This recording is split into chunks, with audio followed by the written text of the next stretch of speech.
Hello and welcome to my latest karting video. This one's a bit different as my day was dominated by one incident which you've already seen at least one view of. So we're at Buckmore Park, which has seen a bit of work since last year, including some resurfacing, which has given, or certainly on the day I was racing, seems to have yielded a lot more grip than it had previously, which I must admit I didn't do a great job of making the most of. Our practice qualifying session was a bit strange, as the initial part of practice was actually red flagged because a number of the karts had the wrong transponders fitted, and obviously they preferred to stop us part of the way through and sort the problem out rather than let the session run and then discover that people had the wrong times and all this kind of thing. But I must admit, this did kind of disrupt me a bit. I was kind of building a bit of a rhythm during the session, always with the intention of pushing a bit harder when it came to the qualifying session, but that obviously didn't transpire. And I just felt I didn't really make the most of it at all.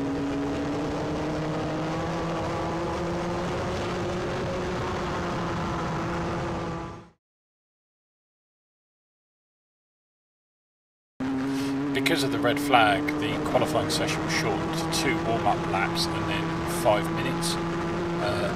Now, one of the things that's slightly strange about, not strange, but one of the things about the current way the sessions, or the current way the day is organised, there's an Extreme 60 race that happens in the morning before the experience classes go out, and a lot of the people that I'm racing with heavyweight experience have actually been racing in that Extreme 60 race beforehand, which means they've got a lot more experience of the track, and I definitely felt I was lacking in track time.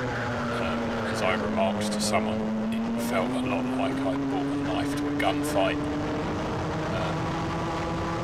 So yeah, qualifying didn't really go the way I wanted it to. My pace was nice and consistent, but consistently not fast enough, unfortunately.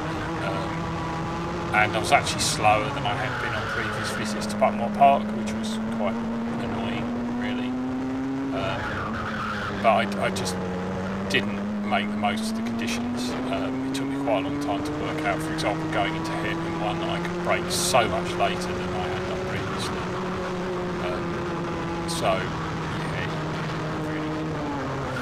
Didn't work out the way I wanted it to, but I mean, all I could do obviously is go to one side and hope to make progress in the race. I mean, Buckmore's a relatively tight track. People tend to get quite aggressive early on in the race, so there's always, you know, an opportunity you may be able to take advantage of that.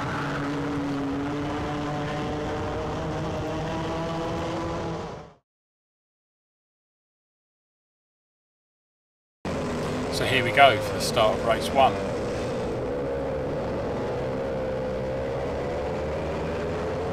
So lights are on. Not too bad a start. I've lost a bit of ground to the guy in front, but not massively.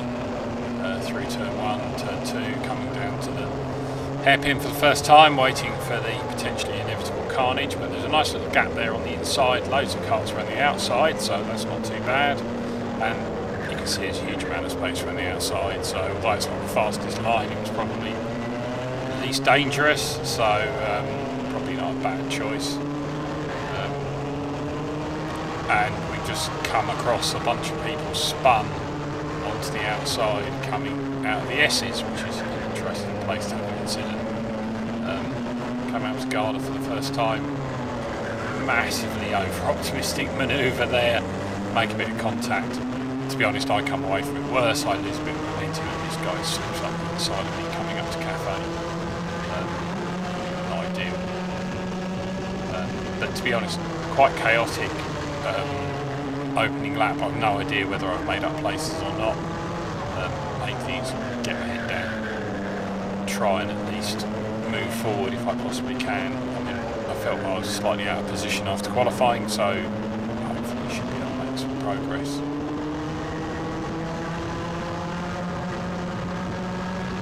We can see here there's quite a train of karts in front of me. This part of the field has been spread out. I'm sure the leaders have disappeared off far into the distance by now, but at least I've got something to aim for. So let's see if we can at least move forward from this point. Made a bit of a mistake there. Coming out of Garda, which has lost me quite a bit of time. That's a critical corner because the track's uphill from there. If you're not quick enough on the exit of that corner, you potentially lose a lot of time.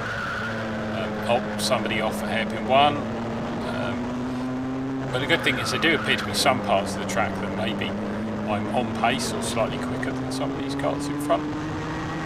I mean, there's a big group of them which always tends to slow people down, hold people up if they can't get past. So it's not too bad so far. As I said, I made a mistake on the previous lap and pretty much managed to close back up on the train again, so that's good. Hopefully, that's more wide. Hopefully, we manage to actually turn some reasonably decent laps, not make silly mistakes, and close up on those guys.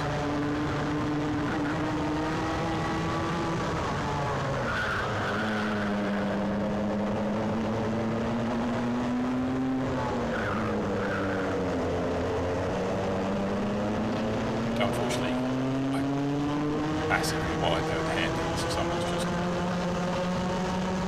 jumped right through there.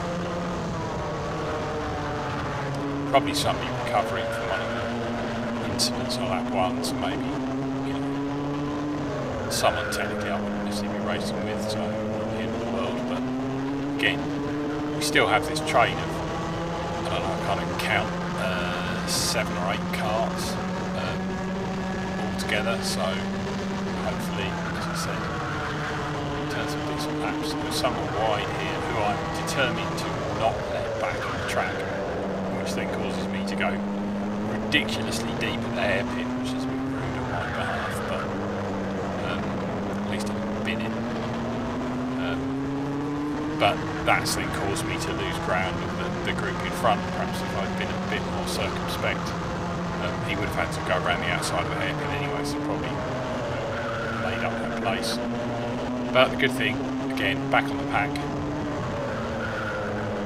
And this group isn't really getting away. They aren't breaking off into the distance, particularly. Yeah, a bit of luck.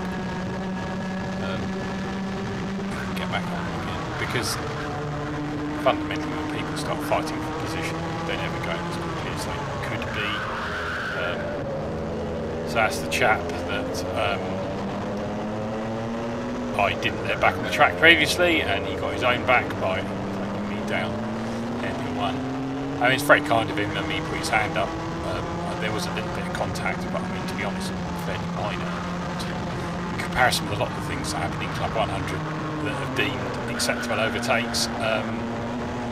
That wasn't particularly bad, but fundamentally that's what made me completely lose contact with the karts in front, and there was another kart that snuck through when his sort of slightly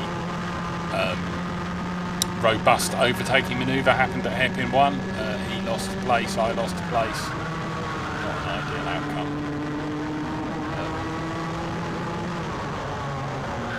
But again, I think elements of this group still haven't broken away massively, and we're starting to close back up on them again, so hopefully, as I keep saying, oh no, that's one of the testers. As I say, there's a couple of pins, but that's one of the testers. Right, so here we go again, come down to the bottom of the circuit. I think the gap's starting to close again, which is not too bad. I seem incapable of getting Garda right, which is a problem, because as I said, it's uphill, it leads to the straight. If you don't get that right, you lose so much time going up the hill, particularly being in the class of the heavier competitors. Clearly we're carrying more weight, the kart's less likely to accelerate. You add to the impact of having to drive up a hill, it's a double whammy, and when you're slow out of the corner, about to go up the hill, naturally that just makes things a lot worse.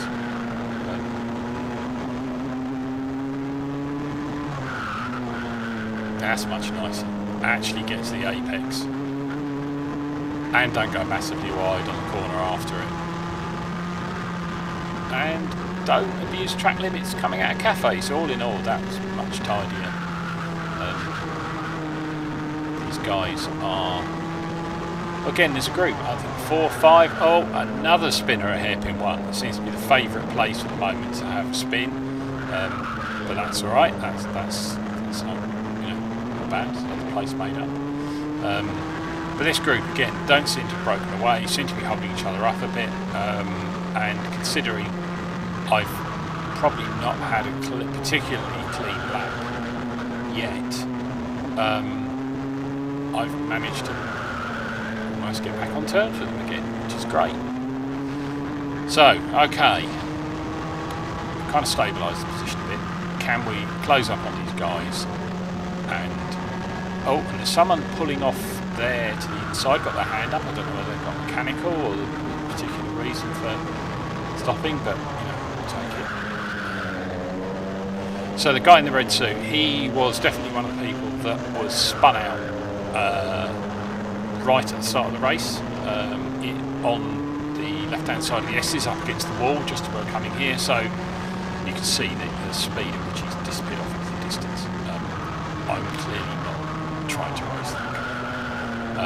But the positive thing is, obviously, he's much, much faster than the karts around him, so he's going to disrupt these guys in front, working his way past them. If they, if they're not really aware of the fact that he's much quicker and probably not someone they're really ultimately racing for position, they all can hold each other up, get offline, go slower, etc., while I can just concentrate, hopefully, on picking the right lines, driving sensibly, and close back up again. As you can see, he's being held up by this guy in front, so neither of them are going particularly quickly, and obviously we know this chap can go much, much faster than this, because he's recovered from being facing the wrong way at the S's on lap 1, and by lap 9, was it, 10, he's managed to catch back up again, and he must have lost quite a bit of time in the first lap, so clearly he's a lot faster. But this guy's he's fighting for position, that's fine, that's his right, but he probably would he'd probably be quicker overall if he just let the guy past and followed him rather than forward. And actually I've just managed to do my fastest lap so far this session, following these guys, so that's quite good. I mean, there was a whole set there, low 49s, and I've actually gone into the high 48s there, which is good. Again, he's finally through, but this chap is fighting back again, so slowing down. I think he's going to have him uphill though. He's got a much better exit coming out of Garda. It's right on his bumper. He's going to go for the inside of turn 1, I think. No, the other guy's quite defensive. He's now wide at turn 2. Is he going to take him? No. Okay. That's quite... Well, I think it's quite good defensive driving actually, but as you can see, these guys aren't getting away from me. And certainly they're doing a very good job of holding this fella in the red up, and he's now done it out of paddock. Same moves before, but he's made it stick. He's now on the inside of Garda, so there's no coming back from there. He's just going to drive away up the hill, I think. So that's all kind of worked in my favour. I've now closed back up again, so hopefully it's an opportunity to try and make some places up.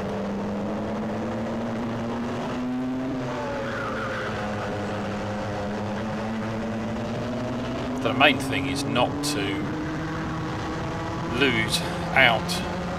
You know, this now he's past this guy, and I think he's going to go past the guy in front as well. And is he going to do a paddock again? Yes, he does. Exactly the same move again. To be fair, that is one of the better places to overtake around Buckmore. A bit of a slide in the back there, coming on the guard. No, going up the hill. Hopefully this time, you know, these two are now going to start fighting. It's my opportunity to close up and hopefully take advantage of the fact they're going to be fighting with each other.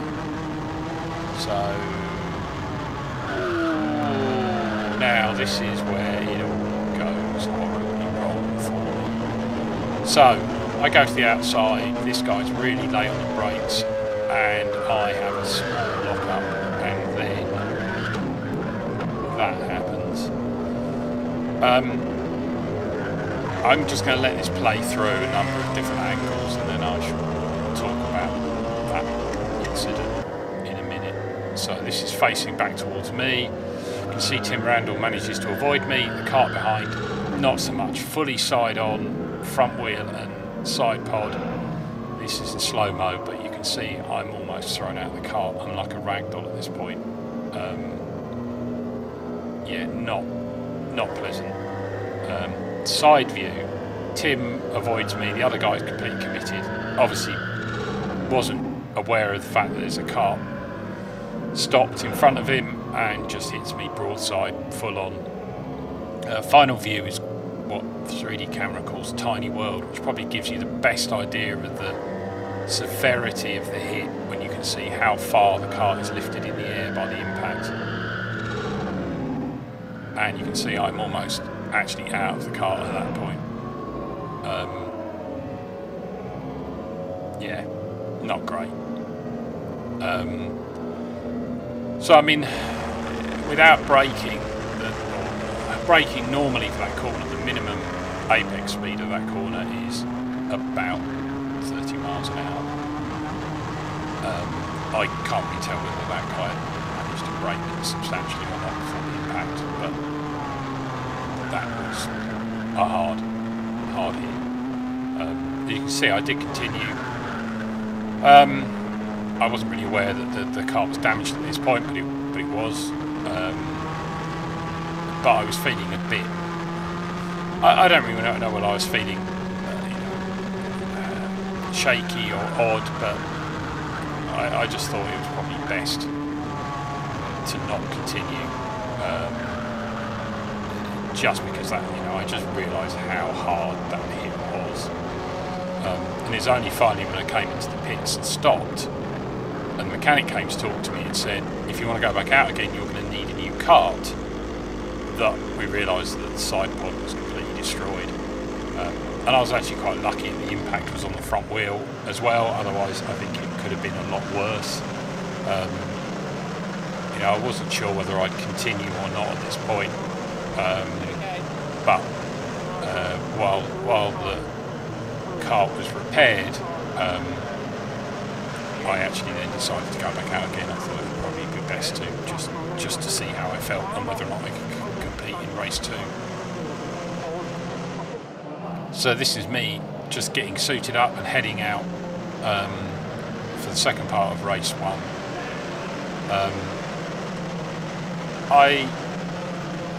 I felt reasonably okay by the point that the car had been fixed, so I decided it was best to go out just to see how I would feel. After the race though, I was quite sore, my ribs quite painful and my leg was quite painful as well, where the fuel tank had hit me in the leg.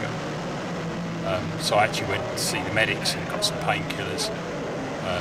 I did compete in race 2, but I was way off even my pace just because I was so uncomfortable. 2 weeks now after the race, I'm still in quite a bit of discomfort, and I hope I'll be okay to make the next round. It's a bit frustrating. The race was pretty much decided by that one incident, but I had another poor qualifying. I was making some progress until that point, but that's racing. Live to fight another day, but not pleasant. That was a hard hit, as I say, to this even now, I know I'd have been in an accident. But, you know, that's racing. Hopefully the next one will be better. Thank you for watching.